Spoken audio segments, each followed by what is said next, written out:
Got it. Kia ora, everyone, and welcome to the most recent conversation with friends. This is a very exciting one, and I don't think my guest needs any introduction. It is, of course, my hero, my friend, and Ken Burnett. Ken, thank you for joining us. Well, I was going to say it's a pleasure, Michelle, but it's very early in the morning here. It's about 7:30, and yeah, apart from that, it's a real pleasure to be here. Thank you very much for inviting me. Thank you, Ken. And it's getting dark here. I know the time difference doesn't work very well, but you've had an eventful morning. You've had to move camper vans around tiny spaces and done all sorts already. So we're ready for this interview. Absolutely, Ken, yes. people are aware the interview is going to take place because I think I shout it from the rooftops about relationship fundraising and yourself. So we have met today because very soon your third edition of relationship fundraising is about to be published. Is that right? That's right. Yes, it should be ready. All things going well, it'll be ready, published in June. Yeah, so June. we'll have first copies available then. Yeah. Ken, so since 1977, you have been fundraising. You first wrote this book in 1992. I guess for those of us who follow your practices and have known about them, we know that despite the changes and advances in technology, the basic principles of relationship fundraising hasn't changed. But I suspect actually one of the reasons you've written this is there is definitely updates. Would that be right? Yes, indeed. Well, a lot has happened over the last 32 years. So the second edition came out in 2002, and that required quite a bit of updating. So what I've done is I've updated the original text of 14 chapters, but I've also added 15 appendices focusing on things that really weren't high on my agenda in 1992, but which are very high on the agenda now. And some of these are really substantial changes. I mean, apart from the trauma of the events of 2015 to 2017 in the UK, which was a catastrophe for fundraising because of poor fundraising practices. So that's actually changed the focus. But now it tends that people are thinking much more about the donor experience, and organizational culture is a thing that's a kind of a bee in my bonnet. So there's a whole range of areas that are new. But as you said, Michelle, and you're absolutely right, the essential tenets of relationship fundraising haven't changed. And in fact, I think they're more important now than ever, because our publics are they're not going to give us the leeway. They're not going to make allowances for charities that in the way that they did in the past. And so we have, I think, a duty to properly look after these wonderful people who make everything that we do possible, and without them we would really be in a great deal of difficulty. And one thing that I keep kind of coming back to is the belief that if giving is a good experience, people will do more of it, and if it isn't, they'll soon stop. And the fact that giving is entirely voluntary, to me, defines or sets the framework within which we have to plan our fundraising communications and strategies, because we can't get away from that. I think it makes fundraising much more interesting, more fun, more enjoyable. So, a lot of the focus in the third edition of relationship fundraising is on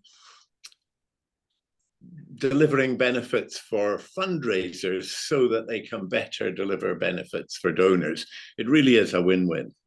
Absolutely. And I know, I think in one of your more recent books, it's something that's always stuck with me. You talk about, we're in the business of inspiration, and I think that is the kind of language fundraisers need to hear. Every fundraiser can have that barbecue conversation that you feel uncomfortable. You've somehow got to, make excuses for your job. But actually, us fundraisers are empowered that they are actually in the business of inspiring generosity. Well, absolutely. I mean, that's fantastic. We get paid for doing this. Yeah. And I mean, and I believe we're professional storytellers, and we've got the best stories in the world to tell and the best of reasons for telling them. And we have to tell those stories with power and passion that will move people to action. And if we can do that, I mean, it's a consummate skill. It's one of the best business skills that you could possibly have. So it's actually transferable into almost any business area.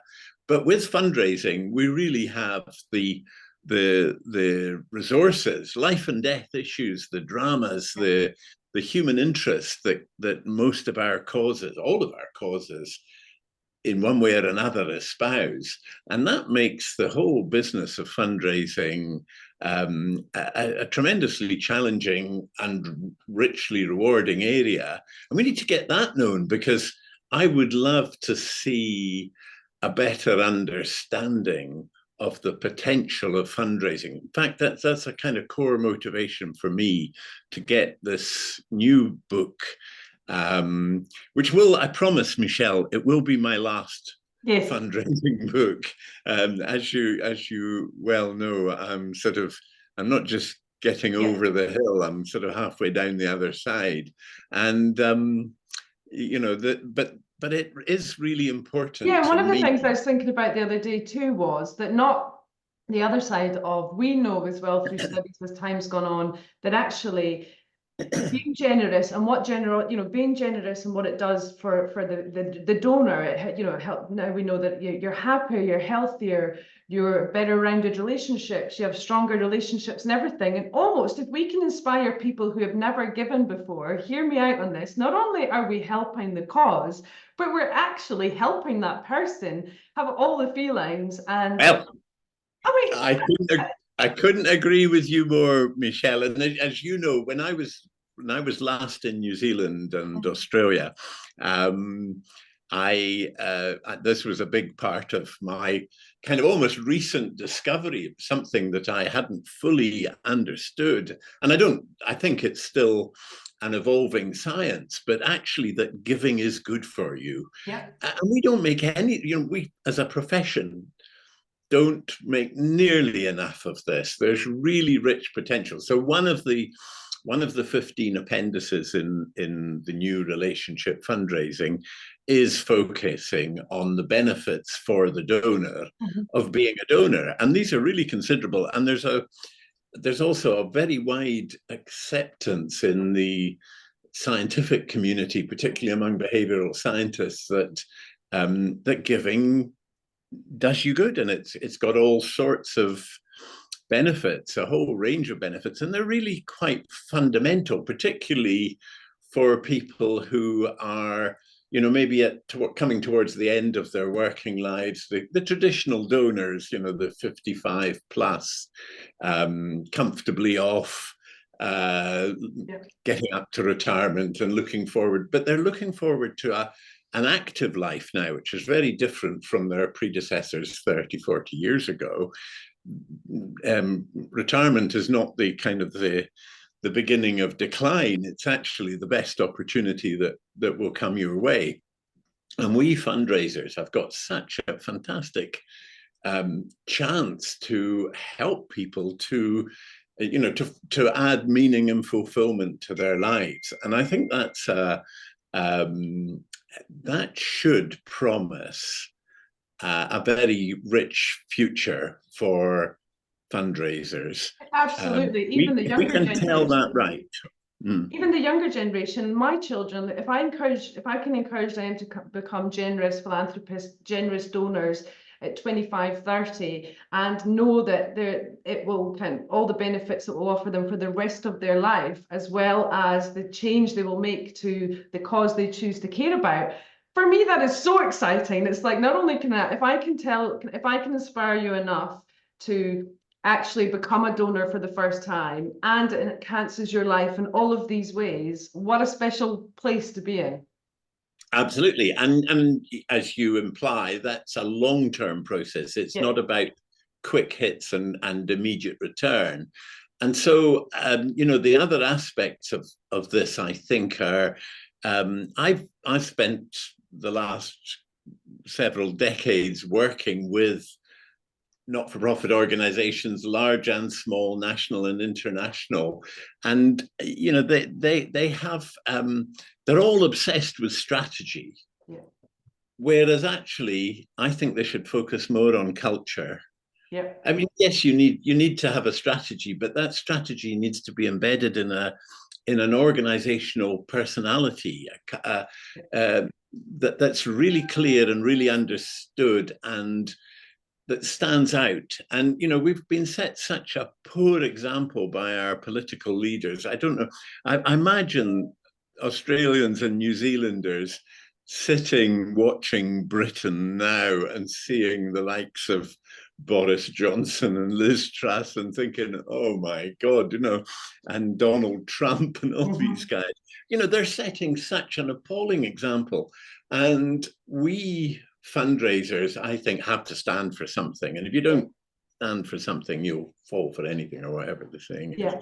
And so getting that culture right, getting the integrity and building on the trust and confidence that's so essential for fundraising to work. Of course, that's a long-term process. And of course, it involves relationships, and you can't, if what you're doing is pressurizing people and persisting and just being generally unwelcome, which so often is the case in fundraising, of course that's not going to work. So the great thing now, the thing that's so encouraging for me as I come to the end of my working life is that this seems now to be being accepted. The difference, though, is that at the moment it's still not clearly visible enough to our donors. So fundraisers have sort of bought, they talk the They like the relation. idea of it, but when it comes to, I think that's what, that tactical, yes, we're relationship fundraisers, but actually, are they? What is it they're doing? You can't just believe that it's a philosophy. And I think, so the new book, Ken, let's go back just a little bit quickly. I know I don't have you for very long, but why did you write the book in the first place? And why have we come to the third edition? I think you briefly explained that. But the first book, why did you write that? Well, back in the 1990s, there was very little around to support fundraisers. And, I think the thing that I've had a fantastic career in fundraising, and I want to share to be as helpful as I possibly can be, and also to try and inspire people to see the potential in what they're doing as fundraisers. But in the late 80s, I started to think that there was a need for a good book. There was no good book in Britain. There were several books in America, but they didn't really fit the UK context or the international context. Now, what you have to realize is that I was starting an agency, which was the first agency of its kind in Europe, which focused entirely on the not-for-profit sector, the charity sector, the for change sector. And I thought that I should write a how-to book which would set out the steps that you need to follow, particularly through things like communications, direct mail, telephone, all the different channels of fundraising. Yeah. And midway through preparing it, I came upon relationship marketing. It was actually an article written by a friend of mine who was in a different direct marketing agency. Yeah. And she was doing predictions for the 90s. and she predicted that there would be a move towards relationship marketing. And it was like a light went on for me, because I thought, that's it, that's what's missing, is that we're not the same as commercial suppliers. What we need is something which defines our very particular relationship with our customers. So I developed what my late great business partner George Smith called a great big point of view, and the book really focused on this great big point of view. And that's not an idle thing, because I was writing a book, and I thought, if I can get this book into the hands of just 50 people, and those were going to be the 50 people who were going to be clients of my agency, that would be enough. And actually it was an order from the Fundraising Institute of Australia for 250 copies of the first printing. That made me think, wow, wait a minute, maybe there's something going on here. And then I went to Australia under the guidance, although I didn't really realize it at the time, of the wonderful Peter Dalton, and I did a series of seminars in Australia, and I suddenly realized this book had got legs. And it was then reprinted 10 years later it was reissued, updated by me, by Wiley's in the United States, and they made a success of it. But after 20 years, I was thinking, well, time to let it go. But then two things happened at the tail end of the year before last. One was I was invited to give a seminar in Italy, and Italian audiences, I've spoken in Italy a few times, and the language is always a challenge, and so it's difficult. But anyway, I went to this event, and it was quite amazing, because people were queuing up with their books, their copies, their dog-eared copies of Relationship Fundraising, and getting me to sign them. And these were Italian fundraisers, and they said some lovely things. And I sort of thought, wow, there's still a lot of people who don't want to see this book come to an end. And and then I was contacted by the Polish Fundraising Association, and they said, we've got a grant from an international trust. There is no book on fundraising in Polish, but we've been given a grant, and we've just got enough money for one book, and we'd like it to be relationship fundraising. And I said, wow, you do realize that book is over 30 years old? And they said, no, that's the one we want. And just both of these things made me think, well, it's going to be out of print shortly. And then Jim Hilborn, wonderful Jim Hilborn in Canada, contacted me, and he said, I would like you to reissue. And in fact, he's taken over all the White Lion Press titles that my wife Marie produced, and that's fantastic. I'm really pleased about that. So this book is coming out, but it is going to be quite a big book, and everybody says to me, oh, if it's not on 2 sides of A4, people are not going to read it. And I think, well, tell that to no, not at all. Charles Dickens. So we're going to get the original, pretty much the original book with the appendices at the back. Is that right? That's right. Yes. So that's about a third. It's grown by about a third. Wow. But, so the main bulk of it is still the original text, and that's got a lot of how to. I hope every fundraiser would find something would find a lot of value and use. That's what I love about your books, is at the end of each chapter, there's almost like a task list or a to-do list or a top 10. Yeah, the action points. Yes. Yeah, I mean, they're just brilliant. You know, they're perfect. They're easy to find and you know where to go to. And yeah, I love it. The are you happy with this final version, so you say? Yeah, well, I'm generally happy about most things, to Yeah. be quite honest. I think I have, I'm fairly easily pleased. No, I'm very glad to have the chance to update the book because it's a lot has happened. I have actually put into this edition a much stronger call to action. I do think that unless fundraisers take direct action, and that action is really more to do with their culture and with inculcating that into new people who, we get some of the best motivated, talented, creative people coming into our sector, and so many of them leave before they've really had a chance to make the potential contribution that they could make. Yeah. And I really want to see steps taken to change that. So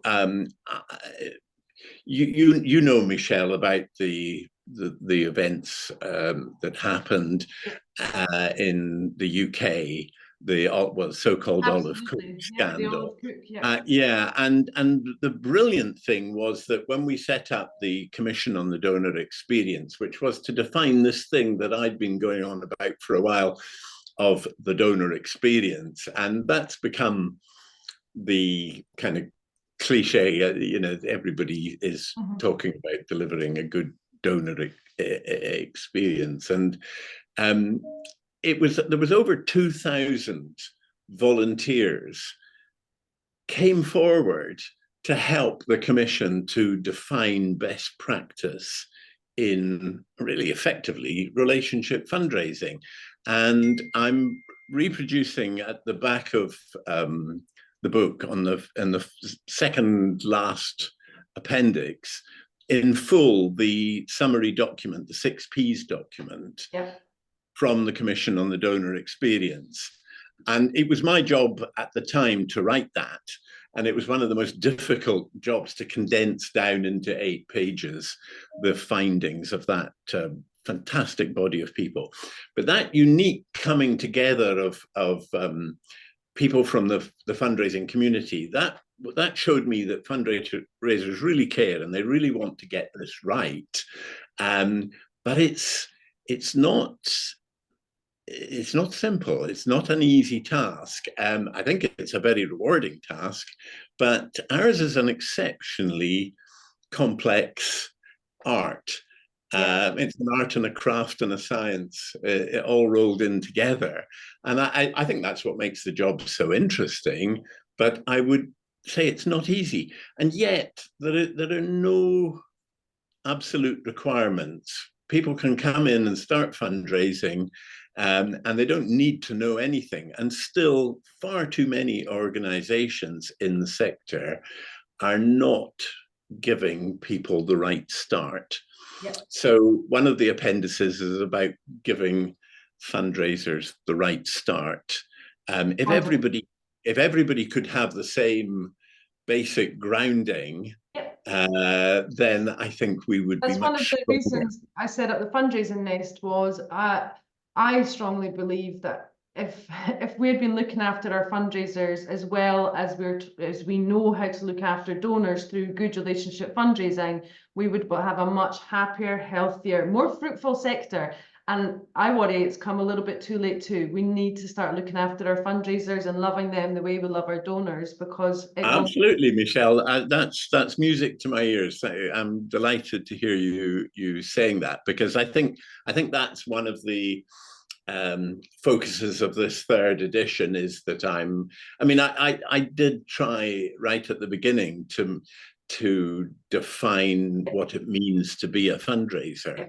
And I think we need to go a lot further in that. But to me, this is the beginning, or it's not the beginning, but it's part of the evolution of our sector. And when I started in fundraising, it wasn't a proper job for a grown person. You just didn't tell your mother what you did for a living. And my mother had real difficulty coping with the fact that I used to produce direct mail. If she knew that I'd been involved with Greenpeace in starting chugging around the world, she would have finished it off, I think. So I think so many things have changed positively for the better, but we've still got some way to go. There is, and one of my in recent years, it's not something that many people like to say, but when I have been working with organizations, or what I want organizations to seriously consider is, are you raising money because you can or because you need to? And I think sometimes there's too many organizations raising money because they can. They don't ever go, okay, we've raised enough year on year. No fundraiser gets told, well done, we don't need so much money next year, or we'll just keep it at that level. The bar has been raised, but actually why? I think there's not enough. Just because we can is not good enough for me.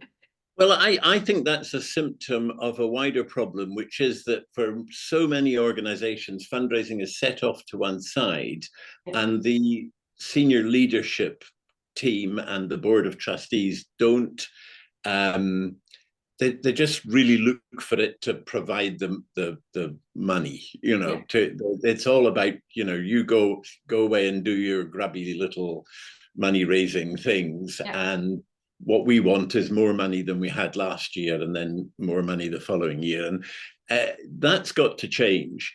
And again, that's a really important part of the culture of our organizations. And one of the appendices is about investment in fundraising, because I see, there are so many false economies in the fundraising sector, and there is so much kind of craziness that goes around about just lack of understanding of what's needed to make fundraising Absolutely work. How can you have a major gift got to come central? How can you have a major gift program done properly when fundraisers leave every 18 months? It doesn't make sense. That doesn't make any sense at all. You can't have a successful one. So, we all know the answers. We say it over and over. Ken, we are almost coming to an end. When, how, where, who, what can we get this book? I can't wait to get my hands. Okay, well, there will be very soon going up. There will be a site on the Hilburn. The Civil Sector Press in Toronto is the website to go for, but there will be a special place where people can order the new book, and as I say, that should be available within the next 2 or 3 weeks, I hope. And the book will be coming out soon, and I hope that everyone will want to have a copy, not just on their bookshelf, but actually open on their desk and maybe even read some bits of it. It is a book that you can dip into as you need, and it's I do have still to finish the index, which is quite a challenge. No, maybe getting out to Australia, maybe that's something we need to think about. Fundraising Nest community, if you're interested, it might work out cheaper for us to do a shipment of books over to Australia. Those are the kinds of things I might explore later, because if it's going to be a big book, getting it over here, but it will be fabulous. Ken, any final thoughts for this is your last book, you reckon? This is no more additions from Ken Burnett. Well, I've actually said that before, to be quite honest, and nobody believes me. So no, I don't at all. But I tell you what, in the last few years, just before COVID hit, I was writing plays, which were being put on by our very amateur dramatic group in my village in Suffolk. And that was great fun. But I'm also I'm learning to be a potter. we've converted our garage into a pottery. So I'm, and that's making things, I love doing that. But do you know, So, Ken, while you're sitting there making beautiful pots, your brain will be thinking and it will be going round. You'll have more time to think, which means you'll be like, oh, that should go down on a book. well, or I'll be encouraging people like you to write Oh, that's my your one story. And no, I on my honestly bucket believe list. it's time I step back, and there's plenty of other talented people around who are coming forward, and I want to hear what they're going to say. And if I don't like it, I'll tell them. Oh, and I know you are wearing around your neck a punamu, a green Oh stone yes, I've got my Panamu from here. Aotearoa, New Zealand. Yeah, And but I've also got my Australian T-shirt on. yes, yes, which is bridging the gap of Australia and Aotearoa, New Zealand, which is absolutely beautiful. Ken, thank you so much for giving me this time in this interview. I know a few people, you would not believe how many people have said to me really recently, did you say you were going to, are you doing an interview with Ken soon about his new book? And I was like, yes, it's coming. So I'm sure this will be received very well by many people who are looking forward to the updates. I am fascinated. I can't wait to read about the updates. It's a book that you do read, and yeah, I just can't wait to hear what your thoughts are on the changes that we have saw and the changes that we need to make. Where do we go from here? That's the question. Absolutely. Sir Ken, as you are to me, thank you so much, my friend. Please give my dear love to Ginny and enjoy your trip. I know you're about to head off overseas. Thanks very much, Michelle. It's always a delight to talk to you. And I think what you're doing with the fundraising nest is absolutely great. So I'm going to stay involved with that, if I may. You're a maven. You're one of our mavens. I don't know what a Maven does, but I'm happy to learn. You've just being Ken and aligning with the idea of what we're doing is all I ask of you, Ken. It's like having a superstar. Yeah, I can do that. I mean, and after Barbie, Ken and Barbie, the Kens are being appreciated all over the world. And I remember that being told that, the great thing about Ken is that if you get fed up with him, you can get another one for $7.95. So, so it is kind of good to be a Ken, although we are expendable. Yes, I love it. Absolutely love it. All right, that's a wrap from Ken B and Mr. B. Thank you for tuning in to the Fundraising Nest Conversation with Friends. We will put up details along with the video of where to look for the book coming out, and do let us know what you think of the book. We will absolutely share your comments and with the community. That's all for now. Thank you, Ken. Thank you, Michelle. Thank you, Bye. everyone. Good luck. Bye. All best. Happy fundraising. Yes. Goodbye.